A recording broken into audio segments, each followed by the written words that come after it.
I'm Farhandala, transformational trainer, and welcome to Elevate Your Life, a transformational podcast, an invitation to take the journey towards your deepest self. It is my intention to inspire you to connect, move, and meditate. We'll tap in, tune in, and dive in, and together learn and reflect from authentic, real, and transformative conversations. Let's get started. Welcome back to season 2 of Elevate Your Life, a transformational podcast.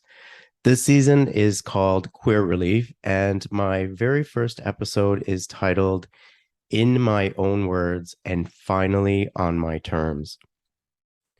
I would like to preface this episode by saying this is probably going to be the most vulnerable I have ever been in my life. Having said that, I feel I was pretty vulnerable in season 1 when I talked about my grief journey and the immense loss that I have experienced since mom's transitioning, which I continue to work through every day. If there's one thing I've learned is that grief never leaves you, but somehow you manage to carry on, and that grief just simply becomes a part of your existence. Season 2 was inspired by my very close friend, multidisciplinary artist Mariam Moxie, who was also a guest of season 1, where we dove into the topic of art and grief relief. Mariam is an incredible human being whose art has had a huge impact on many communities. And I recommend you have a listen to our episode if you haven't already done so, and also follow her on Instagram. I could go on for hours about her work. After we chatted on my podcast, Mariam left me a message suggesting that I may want to consider my second season to be called Queer Relief and talk to queer people of color from various backgrounds.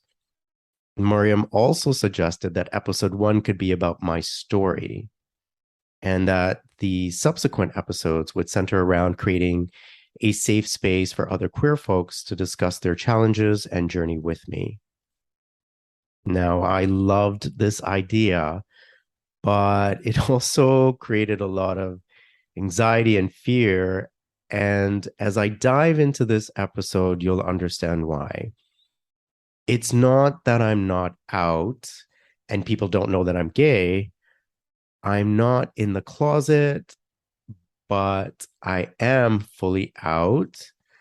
However, I have yet to really share publicly my journey and my story, in particular, my coming out story as a gay man. And I have yet publicly talked about my struggles as a gay man. As a result, I sat on it for quite some time, in fact, several months.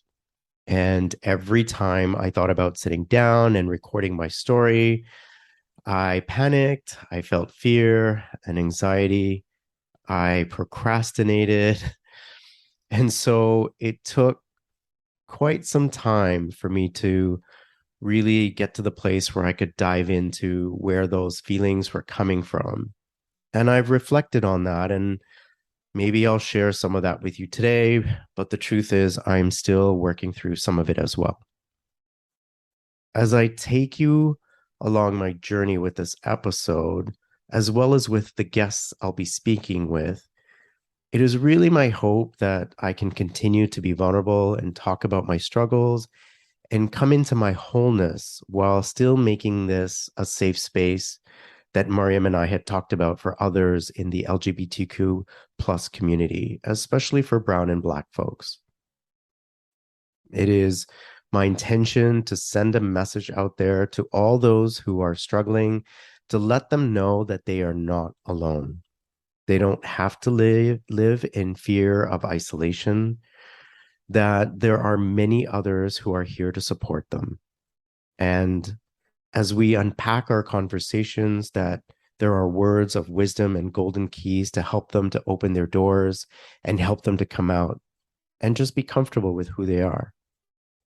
So that they can live their life in complete authenticity, allowing them to be themselves fully. In January of this year, that is 2023, I made a vision board. And at the very top, I wrote the following intention: I am stepping into my wholeness and living my life to the fullest expression of who I am, authentically and unapologetically. I wrote this because the truth is that I feel I'm still on the journey to get there as a gay man. There's parts that I'm still, I guess, figuring out. There's a part of me that is waiting to be birthed. I am curious as to where my journey will eventually lead me. Insert, take a deep breath. Okay, here we go. My coming out was a difficult and long process. Some of it took place in incremental small phases where I had control over my narrative. They were huge steps for me, but nothing prepared me for some of the more traumatic parts where I was outed a few times and in the worst possible ways. At the age of 29, I found it really hard to continue to live a secret life. Well, secret life should be really in quotes because, to be honest, it wasn't that big of a secret. I never really had a girlfriend, and most of my friends knew. They were just waiting for me to tell them. But around this time, I started dating men, and I got my first boyfriend. And so my boyfriend at the time was out. I could tell that having to keep us a secret from our friends and family, that is my friends and family, was impacting our relationship. He said that he would be patient and that he understood, but I knew it was troubling him, but it was also troubling me.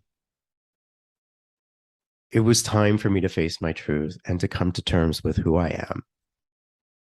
I was scared. I seeked out the help of what I want to say is a spiritual therapist, someone who could explain to me at the deepest level what this journey was about on a soul level as much as a physical, and how to navigate it for myself and for my relationships with my friends and family, and of course, my boyfriend.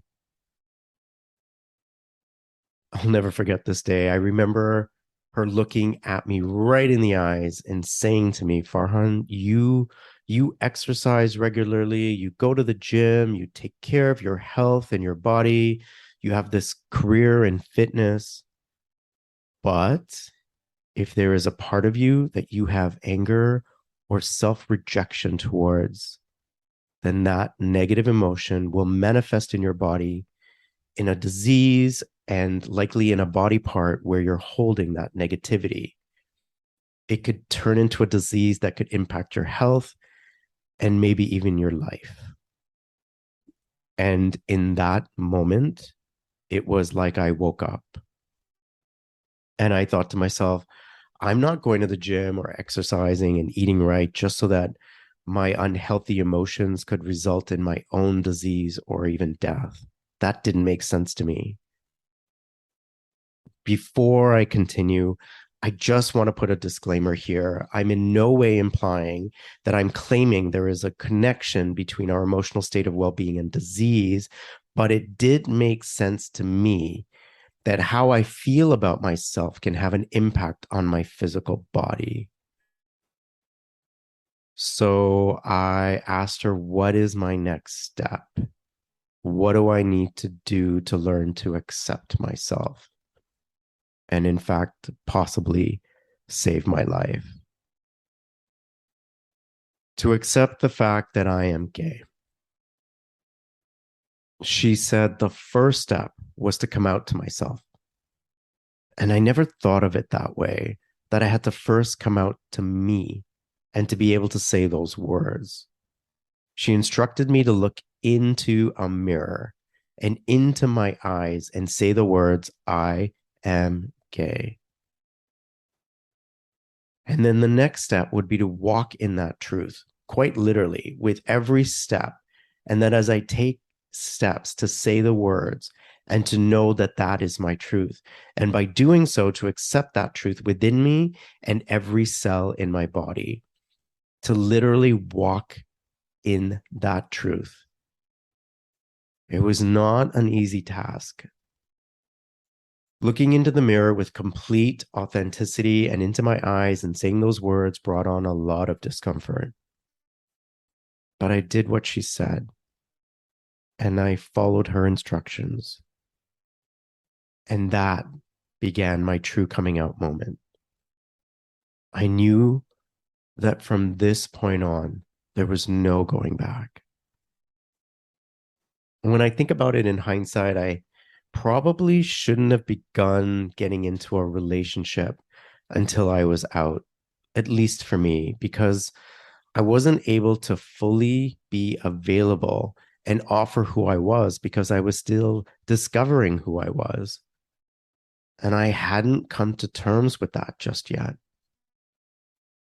But I am grateful for what the relationship offered. I did begin to understand what could be possible. But for many reasons, that relationship came to an end, and not just because I wasn't quite ready to come out. He he broke my heart. He cheated on me with a mutual friend, and in my heartache, I finally came out to one of my best friends. It was the first time I said the words to someone else and someone who was very close to me, someone who had known me for years. It was the beginning of feeling free while at the same time feeling immense pain because of the ending of my first relationship. I couldn't function and I needed to get away. And so I booked a flight to Montreal the weekend we broke up. And I asked my best friend for a ride to the airport. While driving to the airport with tears coming down my face, I told her everything. That was the transitioning point of coming out to myself by telling my loved ones. And with the support of my friend, as well as my spiritual therapist, I was able to work through that pain and continue the work that I needed to do on myself. Fortunately, I had also made a few gay friends. When you first come out, it's important to find others like you, to find a safe space, a tribe consisting of a supportive group of people who are there for you and understand and can relate to your journey. And they were there for me as well. As I grew more comfortable with my truth, I started to share that I was gay with a handful of my closest friends outside of my tribe, friends that have known me for much of my life. And each time I was met with complete love and support. My spiritual counselor or therapist suggested that I talk to my closest friends first because it would help me build my community of support. People who have known me for years. And it was hard. I'm not going to lie. It was not easy. Though there were no surprises by my declaration, I am pleased to say that I was met with reassurances and, most importantly, non judgment and love. Everyone said to me that this didn't change anything. But for me, it did, and in a positive way, because now they get to know all of me, all the parts of me, especially the part that I was hiding. I think the biggest fear I had was that if I came out, I would be rejected by my family and my friends. In regards to my family, I grew up in a conservative family, a Muslim family, and very religious. We went to our mosque regularly and were completely immersed in our community. Our household was quite patriarchal, and I knew that there was no way that I could ever come out, especially to my father. It was what he said, but also the things he didn't say. There was a spoken, but also an unspoken understanding that he was against the idea of homosexuality. When I was growing up, I did not know one gay person. There were no gay family members and none that we knew of before I was born. There was no social media at that time where you could connect with someone, make friends, reach out for assistance or help by finding groups and organizations that were available to help closeted gay men. There was no one in the media that looked like me, no characters on TV or in movies that were gay. The intersection of South Asian male gay did not exist in my universe.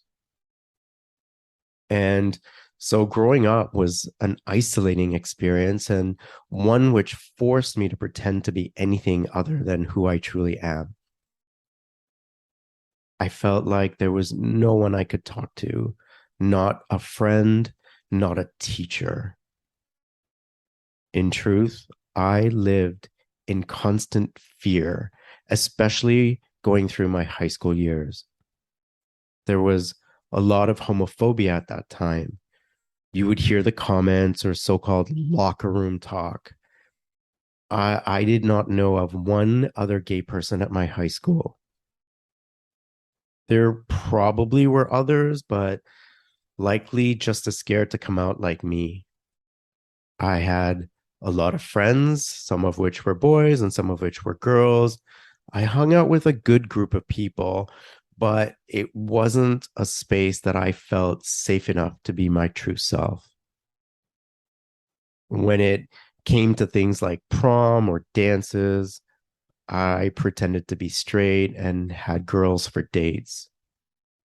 It was a difficult time because all your friends are exploring relationships and dating, and my life consisted of pretending and hiding.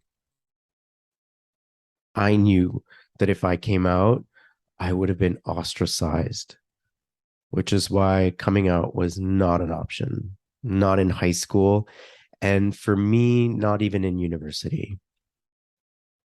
But there were rumors about me within and outside my circle of friends. Some of my friends told me about the rumors.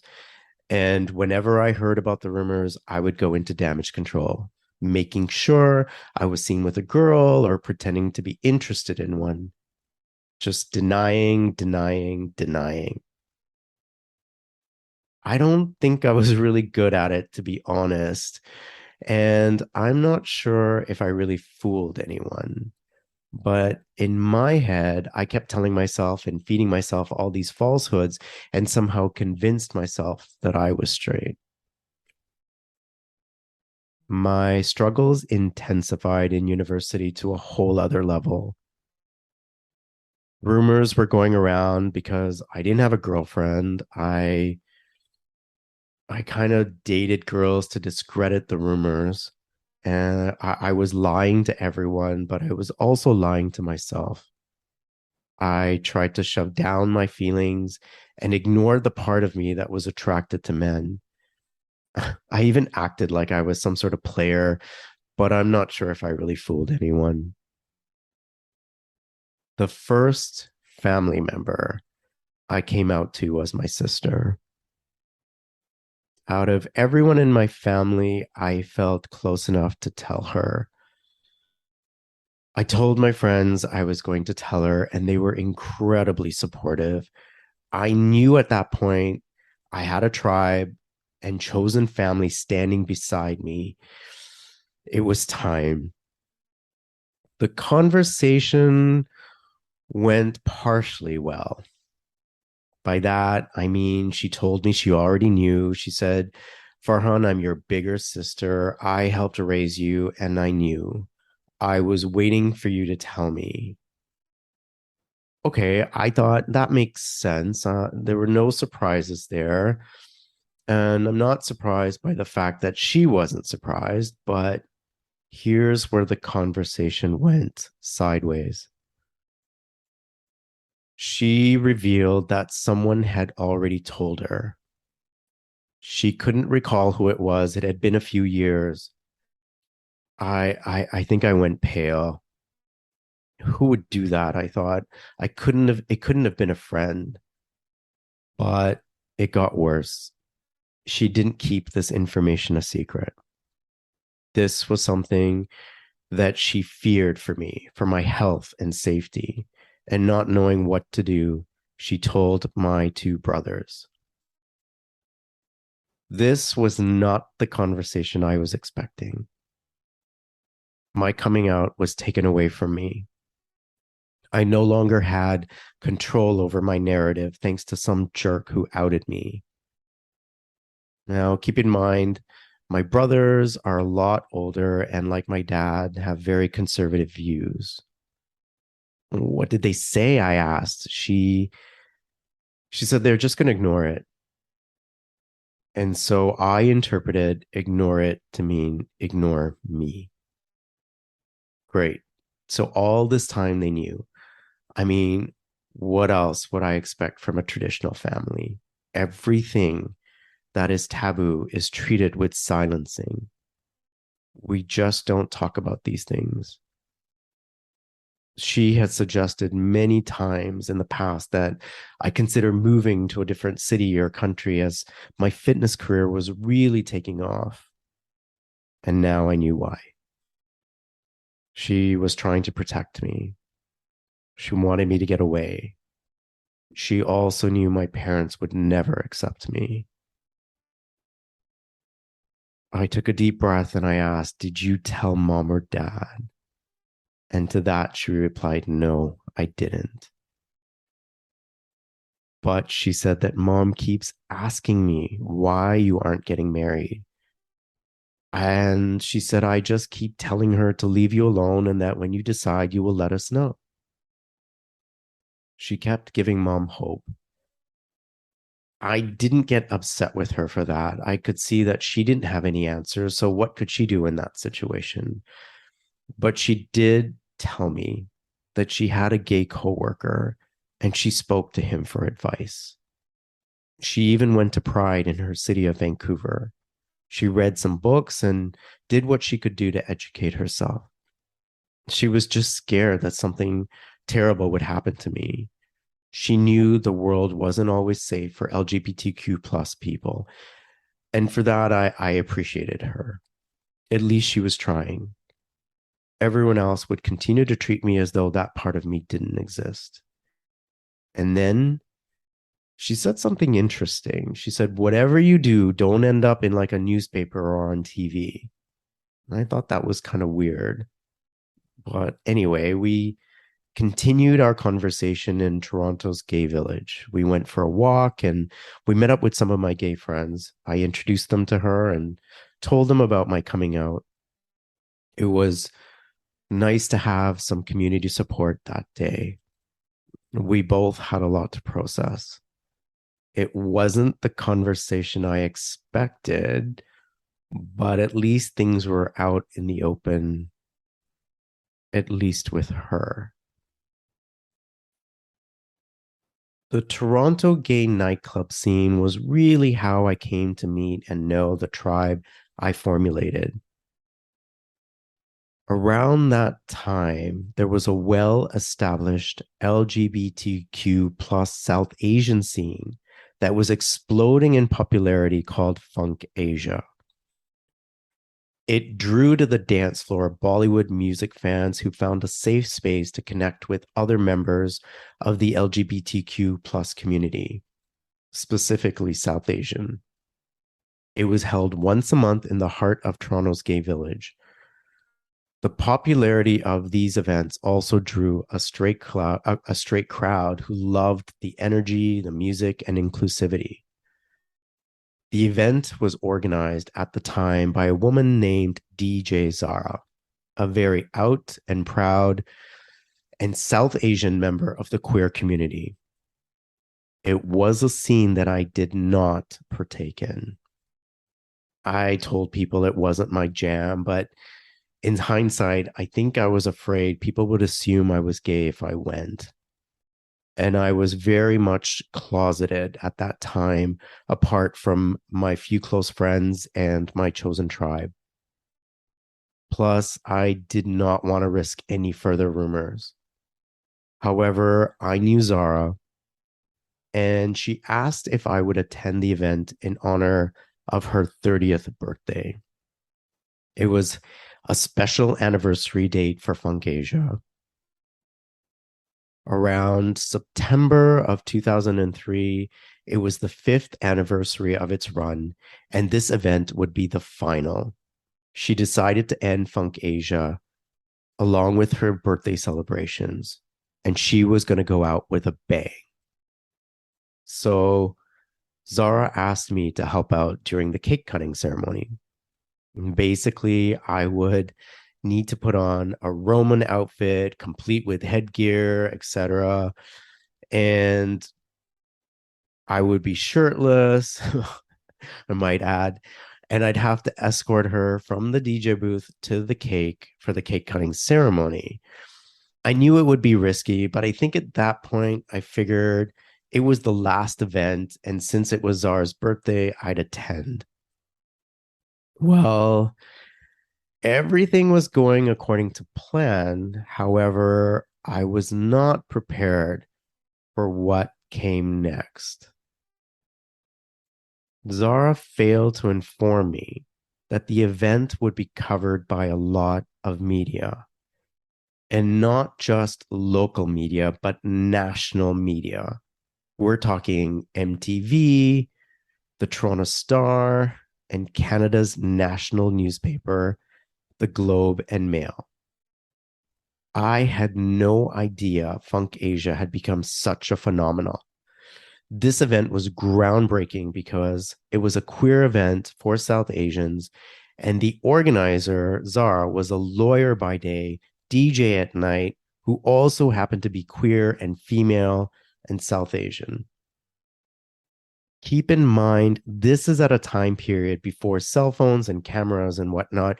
So if you were closeted and you went to a nightclub, specifically a gay nightclub, you were pretty much safe from being exposed via pictures and videos that could potentially appear on social media feeds. And there was a general understanding of ensuring that the community was safe. So if you were in a gay nightclub with other gay people, that was a safe space for you. And I went there with that assumption. And I was caught with a frenzy of photographers and flashbulbs as I escorted Zara to the cake. I stood next to her as she cut the cake, and the look on my face must have spoken volumes. Who are all these people? I thought. What's with the cameras and the video cameras? What's going on here? After the cake cutting ceremony was over, I stuck around for a little bit, but then I left. And there was this nervous feeling in my gut. The next day, I went to see Zara because it was troubling me so much. And so I asked who were the photographers and the videographers present and why were they there? To my complete horror, I learned of the major media that was there to cover the event. I told her that there was no way that a picture of me could appear anywhere and that it would be a complete disaster if my family or my work found out. My family was one thing, but I had no idea how this would play out for me at the clinic where I worked as a physiotherapist at that time. Zara told me that she would call the reporters and make sure that there were no pictures of me published. I left with a feeling of relief, thinking we were able to shut down the possibility of this getting out. A week went by and I didn't hear anything. My dad read the Toronto Star every day, and I checked the paper to make sure there were no stories about Funkasia. I figured this was all behind me. As I mentioned earlier, I work in the fitness industry, and around that time, my fitness career was growing. I got a contract with Reebok and was one of Canada's Reebok master trainers, and I had just shot a workout TV show called In Shape with Sharon Mann, and it was broadcast all over Canada, the United States, and in several parts of the Caribbean. In Toronto, I was teaching all kinds of fitness classes like step aerobics and spinning, and I was just starting to become a public figure. It was just over a week since I had attended Funkasia. It was a Saturday morning, and I was about to teach a spinning class at the North York YMCA. As I was setting up my music, getting my bike together and my microphone, one of my regular participants came up to me to say hi. She said, "Hey, by any chance, were you at some funk event last week?" Now, this woman was not South Asian and definitely straight. So I looked up from the stereo player, and I'm sure she must have noticed the blood leaving my face and even hear how fast my heart began to pace. And I looked at her in the eyes and I said, "What are you talking about?" And she said, "Well, I saw this article in the Globe and Mail this morning, and there was a picture, and I'm pretty sure it was you." And she said, "I recognize those pecs anywhere," as though wanting to sound complimentary. And by the way, I brought a copy of the paper. It's in my locker. I said, "Can I see it?" She said, "Sure, I'll go grab it. I'll be right back." Now, in the meantime, the room was filling up and it was time for me to start the class. I waited a couple of minutes, but I knew everyone was eager to get pedaling. I could feel all eyes giving me that look like, let's get this class started. So I turned on the music and I began leading the class. About a minute into the warm up, she returned with the newspaper and placed it on the stereo system, which was to my immediate left. She grinned a bit as she placed the newspaper on the stereo system and then went to her bike. As I continued to lead the warm up, I turned to my left, and there on the front cover of the entertainment section of the Globe and Mail, a national Canadian newspaper, was a picture of Zara and a shirtless me in a Roman outfit standing next to her. And the headline read, "I had no idea you could be gay and Indian." I didn't know if my heart was racing because I was leading a spinning class or because of what I just saw. Perhaps both. But in that moment, I had 20 people in front of me, and I had to get through what would be one of the hardest classes I have ever taught in my life. When it was over, I grabbed the paper and ran out of there. I'm dead, I thought. This is it. I ran to my locker thinking this was pretty bad. I checked my phone, and there were a ton of missed calls and voice messages. My phone wouldn't stop ringing. Concerned friends, including those that knew I was gay, but also those that knew but I hadn't had the conversation with, were calling me. I think I still feel the trauma from that experience. In fact, just talking about it still brings back that horrific feeling. I had to live with the fear that someone was going to say something to my parents, my family, what was going to happen to me at work. I was I wasn't too concerned about my job at Reebok or the fitness industry. There were a lot of openly gay working people in the industry, but and openly gay that is, but I hadn't come out to any of them. I was starting to become a public figure in the fitness industry. I worked as a physiotherapist with some of Canada's greatest athletes. I was on a daily morning workout show called In Shape with Sharon Man. My head was spinning. I called I called a friend freaking out, and he suggested I come over and gather my thoughts. While I was driving there, I was stopped at a traffic light. At that time, my physio practice was in a very well-known gym in Toronto. There were professionals, there were professional athletes, including Olympians training there, and some of whom were also my clients. One of the trainers from the gym happened to be crossing the street where I was at the traffic light waiting, and she saw my car. She ran right over to me. I rolled down the window and she said, "Oh my God, I saw you in the paper. Did you see it?" I said, "Yes, I did. Now, please be careful and try not to get run over. I'll see you at work on Monday." I didn't realize so many people read that newspaper. I was on the front cover of the entertainment section. I went to my friend's place and I could tell he was really worried for me. This was a nightmare. My control over my own coming out was again taken away from me, and in the worst possible way. The title of the article, "I didn't know you could be gay and Indian," was so tabloid like. They weren't even my words. They took a quote from an attendee at the event and used it for the headline of the article along with my picture.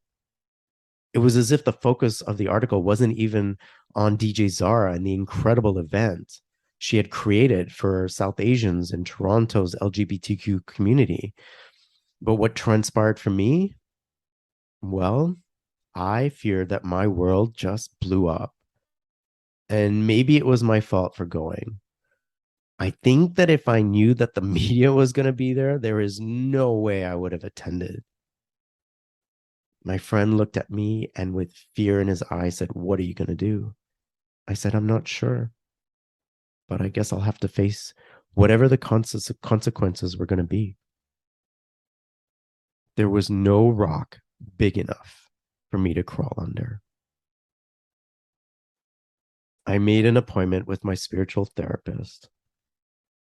I knew and appreciated that she was going to be completely honest with me.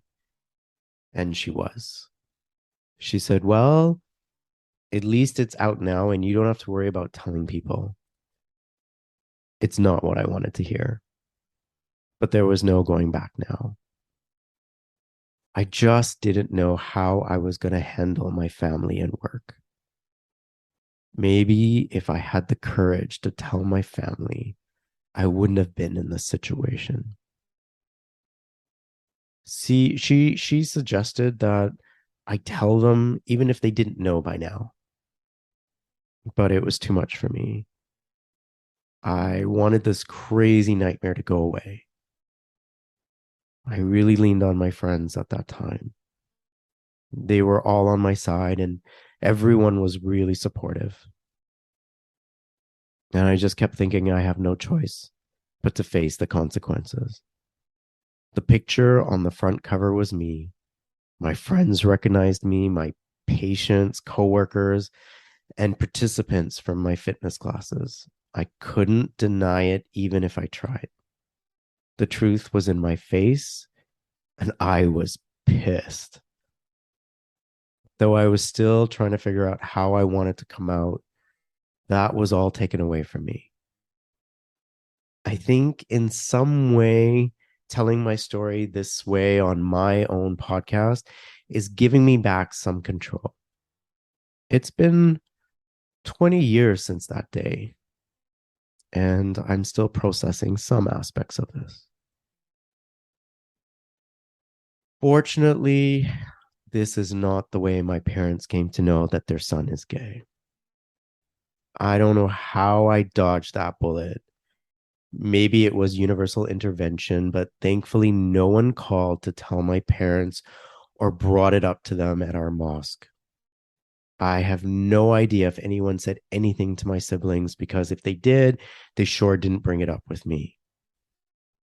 But things were notably different at work. Word got out to several trainers. Some of them brought the article to show everyone at work. Some of my patients mentioned that they had seen it. I just shrugged it off like it was nothing. There wasn't any direct retaliation, and if my employers knew about it, they didn't say anything. But I did notice that many of the hockey players that trained at our gym and came for physio didn't come back to see me again. If that was the worst of it, then I figured I would be secure with my job and I would have to just keep my head high, keep doing my job. If the hockey players were a bunch of homophobes, then I didn't want to treat them anyway. But I was angry, sad, and I was scared. This was all happening around 2003 in Canada, and still 2 years before same-sex marriage was legalized in our country nationally. We were still fighting for equal rights, to be able to legally be seen and know that our relationships were just as valid as straight couples. I remember thinking I wasn't too attached to the outcome of the fight. For me, even if same-sex marriage was legalized, it wouldn't impact my life because I didn't see how my parents would ever accept the fact that I was gay, let alone marry another man. As far as I was concerned, it wasn't even a possibility for me. However, when the Civil Marriage Act was passed on July 20th, 2005, same-sex marriage was legalized nationwide across Canada. And there was a shift for me and for all members of the LGBTQ plus community. But I celebrated with continued silence. I'm going to end part 1 of my coming out journey here. In part 2, I share with you all what happened on that significant day when I finally had the conversation with my mom, when she learned the truth, how it went down, and how it impacted our relationship. I'm Farhan Dalla. Thank you for taking the time to listen to today's episode of Elevate Your Life, a transformational podcast. I hope today's conversation has elevated you in some way and inspired you to connect, move, and meditate. I'd really appreciate your support by following and rating this podcast. Come back soon and join me for another transformative conversation.